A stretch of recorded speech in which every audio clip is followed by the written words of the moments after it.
dangerous situation, official messages and directions would have followed the alert tone.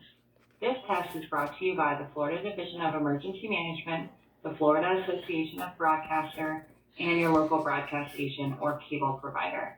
This concludes the required monthly test.